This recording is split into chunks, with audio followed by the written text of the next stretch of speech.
Hey guys, welcome back to Yours Truly, and we're here at the Masquerade with Mind's Eye. And I'm so excited to be with this band because I'm a big fan. Big fan.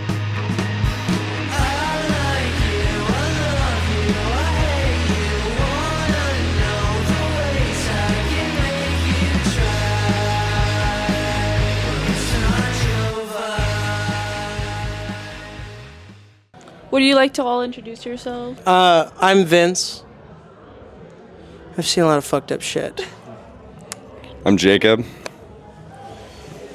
My name's Andrew. My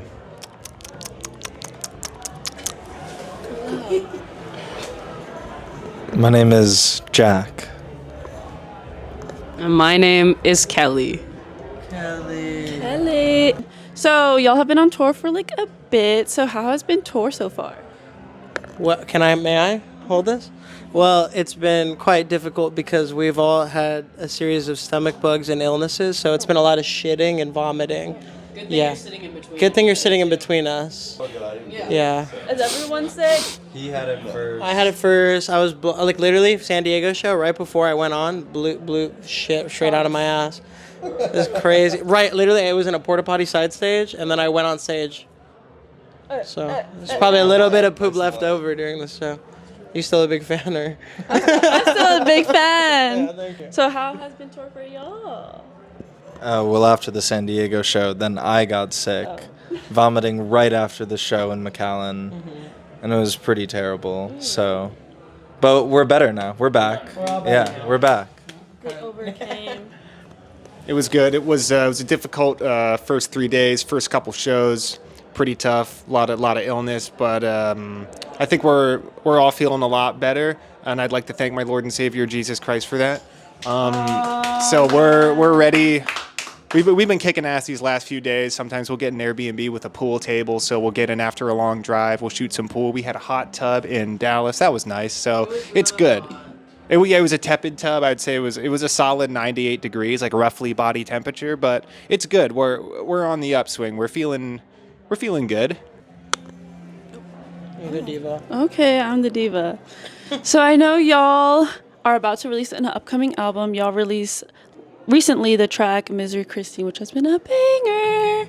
But I kind of want to touch on the last album, Long Nights, Wasted Affairs. So it's been a while since y'all released an album.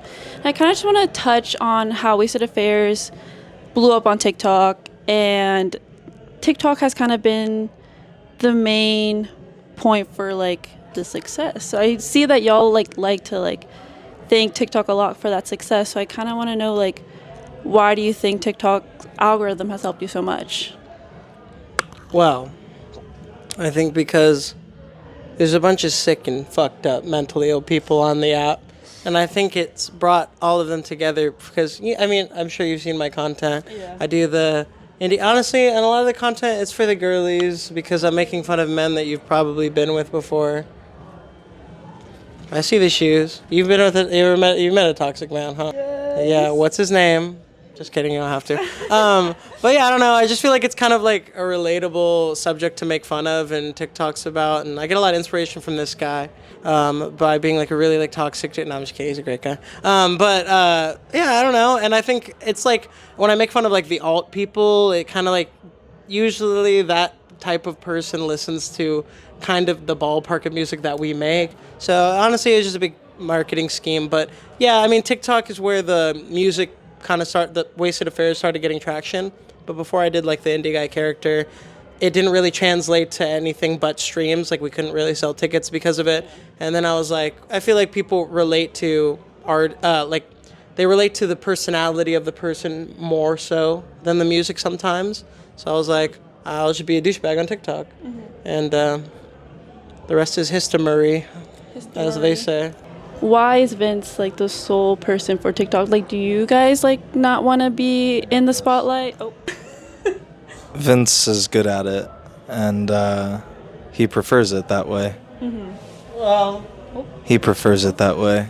I wouldn't say that. Give me that shit. No, also it's like, when we're all together in the room, or like specifically all five of us, we're doing a lot of band shit where getting ready for tour. We're working on records. We're rehearsing. That stuff takes a lot of time. So it's also, it's not just like flip a switch and you can make something funny. Like sometimes we'll try to make something and it's not the greatest. But, we try to get the content with the whole band when we can. But I feel like, also Vince is good at it. It's kind of like, he could probably speak more to it, but I feel like he'll just probably be going about his day and he'll just have like a funny idea and then just take care of it. But yeah. I feel like a lot of it also has to do with we don't really live close to each other. We're not like hanging out like he's like really that often. And if we are, it's like at night at a bar, like not really. Little pro tip for you. TikToks should be well lit. Like a lot of daytime TikToks are better than nighttime TikToks. Fun fact for you. Algorithm king over here. Actually, TikTok's dead. Go to Instagram Reels. But I think it's just kind of like I used to do that content on my own, and then I was like, I'm gonna just start posting on the band page because everybody's like, post TikToks, post it. And I'm like, I'm not gonna post like, did I just make the song of the summer? I just don't like posting like the same song over and over again because I feel like there would be artists I like and they do that and then I'm like, I hate this. This fucking sucks now, even though I really like them and care about them. I don't know. And maybe it's a bit of insecurity because I'm like, I have to make everything a joke in order to feel like I could be taken serious. So I don't know if you could fix me. I cannot fix you. Nobody can. Nobody can fix Vince. But I know with TikTok, you utilize it to like advertise your music. So like one of them, Wasted Affairs, blew up on TikTok. And I know that was a spite song against someone from your old high school. Now that song has blown up, do you still have like the hatred feeling towards that band? Or you're like, oh, wait, I kind of like them now because they inspired the song? You tell me. Thank you. Thank you. That's all I have to say about that. Yes. But no, I don't have the hatred. I don't think we ever had the hatred. We were just like, let's be sad. When me and Kelly wrote it, we were just like, let's be a little sassy. We're a little sassy guy. We're two little sassy guys. So I don't know. I wouldn't say I feel any hatred. Sometimes I just feel a little sad. I'm a petty guy. When I feel disrespected, you won't hear the end of it, and I act genuinely. I just can't let go of it. The security at the venue San Diego Soma, who choked me out. Oh. Yeah. Juicy Crumble. Anyway, but yeah, I don't let stuff go. Just like they don't let my neck go when I ask for help and tell them to stop and I didn't do anything wrong. But that's neither here nor there. It's in San Diego Soma venue. That is a tea, y'all. That is crazy. Do you have any thoughts on that? I think at the time that we wrote the songs, my beef with my spite wasn't like that bad. I was just kind of like, oh, this sucks. Like, I'm sad. But now the situation has grown. My beef has grown. I'm continuing to write songs about the same person, and I also am not letting it go. I'm so angry. Yeah. I know because Wasted Affairs has been blown up. What other song do y'all think is underrated and should have more attention? Every song that's not Wasted Affairs. So Clever Girl, Lies, New Fixations, Modern Fear, the new ones, Lust for Love, Misery Christine, Trouble. Pretty much anything beyond Wasted Affairs is better than Wasted Affairs. Except maybe nope, none. Yeah, every song beyond Wasted Affairs is probably better than Wasted Affairs. That's all the ones I would have said. It's like the Long Nights and Wasted Affairs. It's like a 13-track album. I feel like the back half of that LP does not get enough love. There's some good shit on there. There's some poppier stuff up towards the front, but there's some cool stuff towards the end of that record that's worth checking out. Short attention spans. What's your favorite song by Mind's Eye? Don't Tell All. That's not one of them. Do you want to say it again? You don't tell me? Don't tell me. Yeah, don't tell all. I won't tell either. I won't tell me or all of them. Okay, yeah, I'm sorry. I had to. I'm sorry. I'm sorry. It's okay. It's okay. It's Don't okay. tell me. Yeah. You were close. It was just close. Well, at least it's not Wasted Affairs. That song is better than Wasted Affairs, right? It's a great song. Yeah, that's a good one. Don't tell It's me. one of my favorite to play. It's yours. Once again. My mom cries to that song. Don't tell Really? me. Yeah. Is it because of the song, or is she just upset in general? It was a breakup thing for her. Oh. Yeah. Rest in peace to that Yeah. R.I.P. relationship. Like, My mom likes Running to Find You. like the action or the song. No comment. I really like Lies a lot. Yeah, but no. We're talking about songs. Yeah, I like the song Lies a lot. Oh, okay. 'Cause that's where Andrew and I trade off on little 2-bar solo thingies. They're not even solos. And I know y'all have grown in a really fast time, and I know you all like to like connect with the fans, and I know like y'all don't like the barricade because y'all want to jump into the mosh pit and like mosh and like just get in that energy. So I want to know, as y'all play more bigger shows, there's like a disconnect. So how do y'all plan to maintain to keep that intimacy with your fans as y'all play bigger venues? Well, I feel like the number one mistake that a lot of indie alternative bands make is that they become giant fucking douchebags. And so basically, we will never become douchebags that think we're better than you. We will always feel on the same level as the fans. And we just want people to have a good experience, and we're not going to be up there playing fucking shoegaze, fiddling with our pedals, acting like we're better than you. We just want to have fun with you. So I think we're going to try to get rid of the barricades as many shows as we can, and when we can't, we're going to go past the barricades. Pretty much whatever we can do to connect with each individual fan that we can do, we will do, because that's how we all started, you know? And it's like stupid to act like you're better, or like, I don't know, some indie bands are just like, do you really love performing, or are you just standing there trying to look hot? Yeah. You know? And we just don't fuck with that, so that's kind of how I feel. I don't know if anybody else has anything. I think also Vince has taken on the approach of like yelling at the audience and like kind of bullying them into going crazy, which like on paper sounds crazy, but it does work really, really well, because then everyone's like, we're all in the bit together, you know. He's like, he's pushing you to do this thing, and you're like, all right, fuck it, I have to prove myself to you now. So that, and I think the rest of it is just try to thrash as much as we can, bring as much energy from our end as we can to feed the other end. Totally. Just the best song to mosh to. Oh. Don't tell me. Honestly, probably some of the songs that are unreleased that are yet to come out, which I won't name names of yet. But the ones that we get the most response from are definitely Modern Fear, and surprisingly, Handful of Nothing. On the recorded version of it, it does not seem like a moshing song. And Little Thing, we saw Fiddler play. Was that the first time we did it? Was it Fiddler or no? What? Handful of Nothing? No, right? It was before that, right? Yeah, we've been playing Handful of Nothing ever. It was since the pit. Okay, but there's been times where we see bands play like Fiddler, and their crowd is so much more hype, and it's kind of like made our sets elevated to be more aggressive and hype and like distorted, and try to like thrive for that pit the whole entire time. And saw how it could be. We said we got yeah. So Handful of Nothing's a big one, obviously. Vince splits the pit. Vince gets in there. It goes crazy. We really don't like playing it, but it goes so hard. So it's like, that's the moshing song, Yeah. To other songs y'all like to mosh? Or all in agreement? A lot of the new stuff that goes really crazy. I'm not gonna.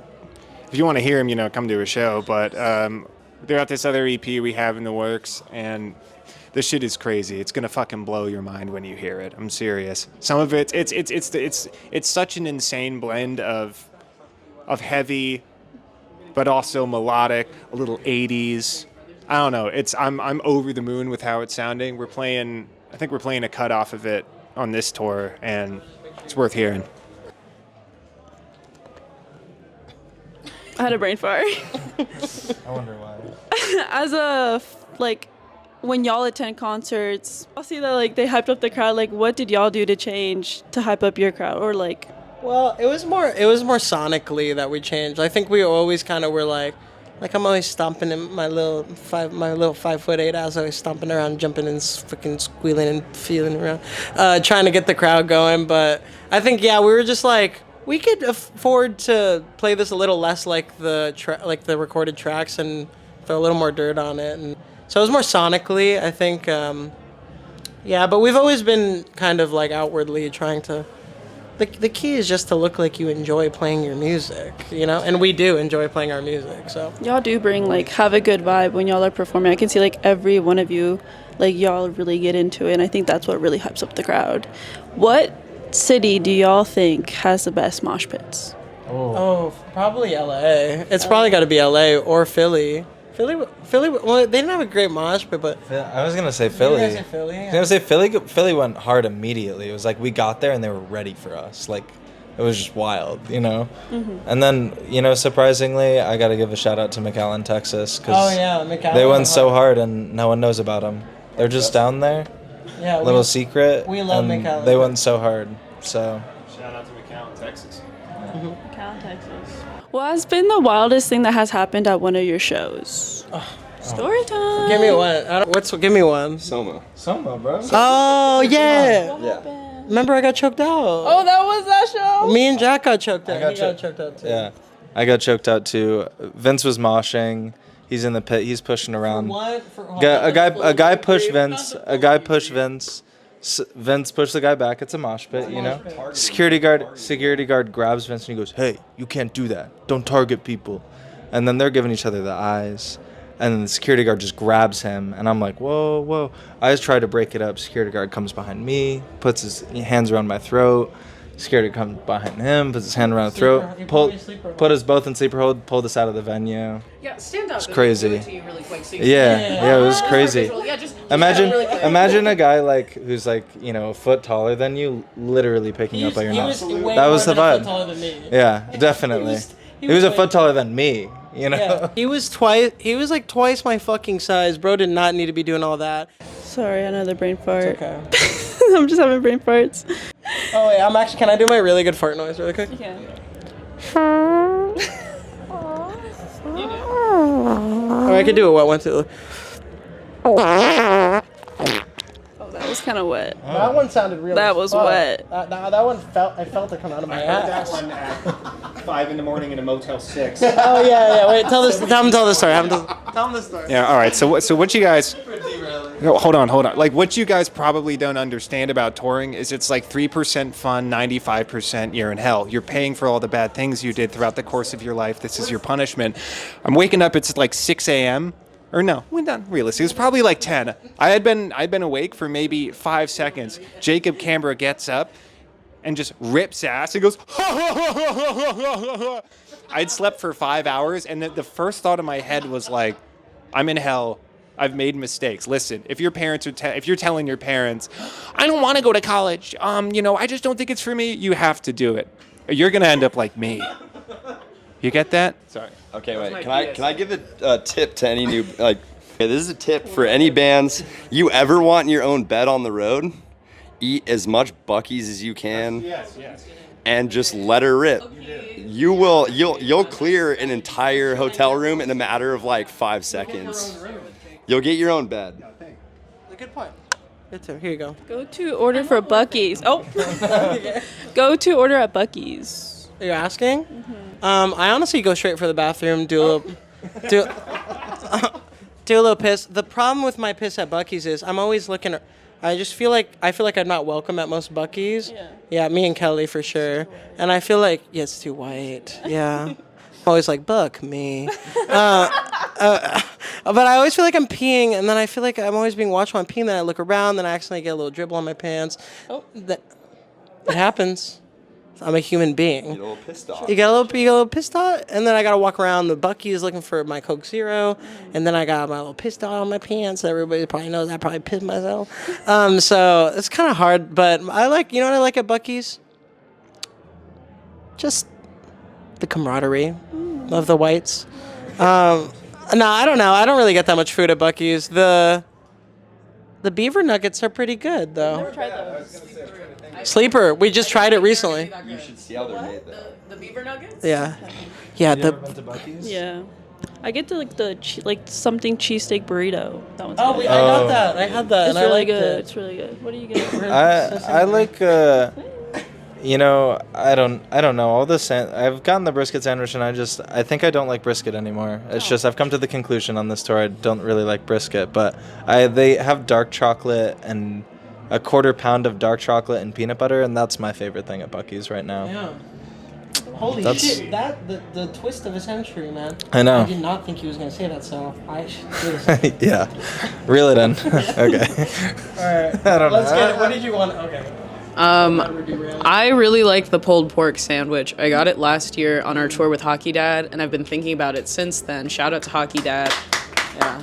I have a big crush on Zach. Big crush on Zach. My girlfriend doesn't see the vision. But the pulled pork sandwich, great. There was a day recently on this tour where I had it for breakfast and dinner. Although, if we're getting real, if we're going to get into the tea, it came out very similarly to the way that it went in. You know what I'm saying? It was very similar. The pulled pork sandwich. It came out very similar. And my piss smelled like barbecue sauce. Oh my god. Yes. Yeah. I can confirm Kelly's shit came out hot, wrapped in foil. It was insane. Yeah. Buns intact. Buns intact for sure. Give me that. Me when I'm waiting for my ice cream. All right. I don't know what it's called. It's the sandwich. It's got like ham and turkey and some ham sort of sandwich. spicy. No, it's not. I think they call it turkey bacon, but it's not. I didn't think it's not bacon like you think. No, it's turkey bacon. Yeah, it's That's why it's No, it's ham. That's what they're calling the bacon.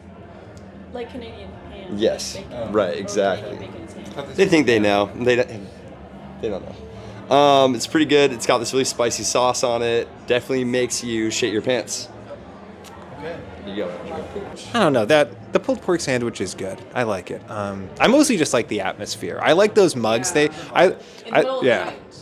Yes. Yeah, during the day we went to some of them and it was like going to, like Vince said, it was like fucking Disney World. They're so crowded. It's like a tourist attraction. But a middle of the night Buc-ee's is serene. It's nice. I'm gonna reel it back in. Yeah. Away Go from ahead. the poops and the Buc-ee's. Yeah, good luck. So I know Mind's Eye, like I've seen your music videos and I love like the theme of it, which is like horror, like slasher kind of film or like filmed inspired. And I know Vince, you're like big on directing and you've directed all of them. Where did you get like the inspo to do like your music videos like that? Well, I think a long time ago I walked into a Buc-ee's and no, I'm just kidding. I moved to LA for film. I've always wanted to do film. I really would love to do a Mind's Eye horror comedy. You know, bro's on his phone. That's insane. But I don't know. But unfortunately, you know, some of the youth don't like long form content. So maybe, I don't know, AWOL doesn't want to fund our long form content. But if you're watching AWOL, give us money. It's our label. But yeah, no, I don't know. I just love film, and I think you could tell a lot of good stories, and it lives forever in itself. And you know, there's a lot of films that comfort me, and horror is a great vehicle, and I think an underrated vehicle for confronting a lot of internal things that you have. It's a good allegory for things, you know, that you could do goofy stuff with horror. Horror is a good vehicle for other genres as well, and I just think like, what other band would be making horror movies? So I want to do it because it would be sick. All of us in a horror movie talking about poop and shit. We got to survive. There's like hella bad goth mommy demons. They're trying to kill us and everybody's trying to run. And I'm like, okay, guys, I'm going to catch up with y'all. I'll fight them off by myself. And then they go and then I just kind of wait for them to kill me and eat me. Because that's my thing. So my number is 650. If y'all all could be in a horror slasher movie, what would be everyone's role? Ooh, can I give them out? Yeah. I think I would be like guy who gets hella girls. I think no, I'm just kidding. I'd probably be a dude with. I'd probably be like like Dustin from Stranger Things because that's what everyone says I look like. So I'd be like, I don't know what the fuck does he wear a stupid ass hat or something. And then I think Andrew would kind of be like the guy that would be like, guys, I think this is a bad idea, you know? And then Jack would be the person like in the tent, like boning his girlfriend. And then she'd be like, "Did you hear that?" And then he'd be like, "What the fuck are you talking about, babe? Get back to bed." And she'd be like, "No, like I heard something." And then she'd be like, "Kelly, this isn't a funny prank. Hello?" And then he'd be like, "Yo, babe, come back." And then the fucking machete would come through his head. He'd be like, "Bleh." And then Jacob would walk in and he would see the carnage. He would see the tent. And then he would walk in and be like, "Guess this girl's single now." But and then Kelly would probably survive it all because they're in the back playing Nintendo Switch. I think that's our role in a horror movie. What is every single one of y'all's favorite horror movie? Oh. Sure. Mine probably is Madam Web. No, probably. I don't know. I'll just name one of my favorites. It's not my single-hand favorite, but it's called You're Next. It's a really good home invasion horror movie with a really badass final girl, and it's a fun, good low-budget horror movie that I really enjoy. You got a favorite horror movie, Papa? I do. It's just been a really long time. I can't remember what it's called. Just describe it without spoiling. I think it's pretty almost like kind of homemade. It's this dude sort of, he has cancer. He invites this guy. Creep. Yeah, Creep. Yeah, it's Creep. Yeah. For me, it's got to be Grave Encounters. Dude, I watched it for the first time, I think like sophomore year of high school. I lived on like a country road. My friend lived probably a mile and a half away from me. We were smoking weed, watching the movie, and then I had to walk home. And Grave Encounters is like the scariest fucking movie you've ever seen. So I was walking home on a desolate, foggy back road for like 30 minutes, just thinking about thinking about Grave Encounters. Yeah, the mouth guy. It was genuinely horrifying, but great horror movie, great scary movie. I'm gonna go with something modern. I think Hereditary is maybe it just sticks in my head as a great horror movie. It's considered horror, right? Yeah, that's a horror movie. It's psychological, whatever. That's a horror movie, yeah. Yeah. That's what I would say. Yeah. I like it. Good for you, man. I'm gonna say Last Night in Soho because I saw it really high and the speakers of the movie were really good, and it was like really, really scary. And then I had a crazy panic attack and I started having auditory hallucinations. And so now I'm scared that if I don't say it, they're gonna come back. Any last words? No. New album coming out soon. We got another one in the tank. Yeah, we got another album that's completed. That's gonna come out at some other time. We're really excited on this new music, and we're stoked for you guys to hear it, and we're even more stoked to come play it for you guys. So be on the lookout for more tour dates. We're gonna come to your city. We're gonna shut that shit down, and we're gonna have a good time. Mic drop. Thank you guys for watching. Check them out on social media, internet, TikToks, everything, Spotify, Apple, and thank you for watching. Bye.